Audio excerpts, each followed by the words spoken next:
Pen नगर परिषद प्रशासकांचा अनागोदी कारभाराचा विरोध। नमस्कार, आपण बघत आहात महाराष्ट्रातील number 1 news channel Maharashtra police news 24। Pen तालुका व शहर काँग्रेसचे बोंबाबोंब आंदोलन दिनांक 8 ऑक्टोबर 2024 रोजी पेन नगरपालिकेसमोर बोंबाबोंब आंदोलन काँग्रेस कमिटीच्या वतीने पेन नगर परिषदेमध्ये घेऊन काँग्रेस कमिटीने पेन नगर परिषद यांच्याकडे मागणी केली होती।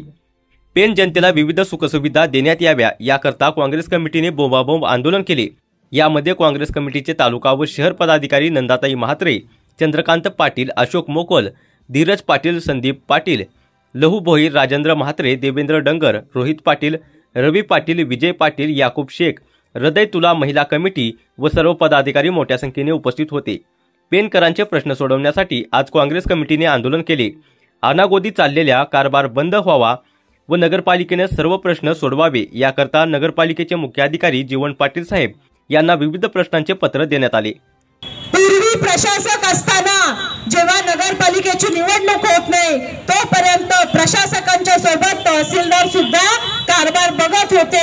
आज महसूल अधिकाऱ्यांचा या कामामधला हस्तक्षेप सरकारने कमी केलाय। आज जर चौकशी करायची झाली या सीओची तर चौकशी कोण करतो? स्वतः सीओ स्वतःला क्लीन चिट देऊन मोकळे होतात का? तर त्यांचंच डिपार्टमेंट। हे कधी असं बघितलं होतं पोलीस मध्ये आहेत, जर एखाद्या चोरीचा आळ असेल तर चोराला सांगितलं की एखाद्याने खून केला आणि त्या खुन्याला सांगितलं की तू खुनी आहेस की नाही ते सांग, तो नाहीच बोलणार। चोर नाहीच बोलेल की नाही बोलेल का मी चोरी केली? सांगा काय याबद्दल तुम्ही सांगाल? पेण तालुका आणि पेण शहर काँग्रेसच्या माध्यमातून एक सुत्य उपक्रम या ठिकाणी काँग्रेस पक्षाच्या माध्यमातून बोंबाबोंब आंदोलन या ठिकाणी पार पडत आहे। आणि या पेण शहरातील अनेक समस्या या सर्वसामान्य माणसांना अतिशय गरजेच्या गोष्टी आहेत।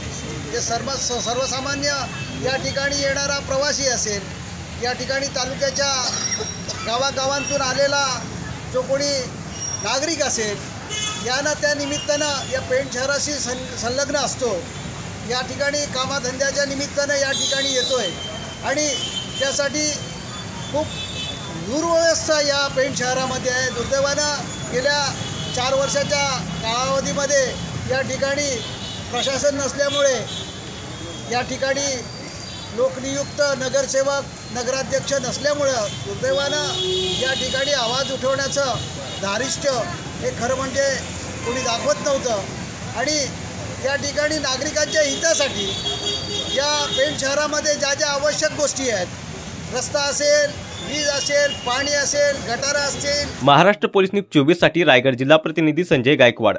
अशाच नवीन अपडेटसाठी आता सबस्क्राइब करा महाराष्ट्र पोलीस न्यूज 24 या न्यूज चॅनलला। व्हिडिओ आवडला असेल तर लाईक, शेअर आणि कमेंट करायला विसरू नका। धन्यवाद।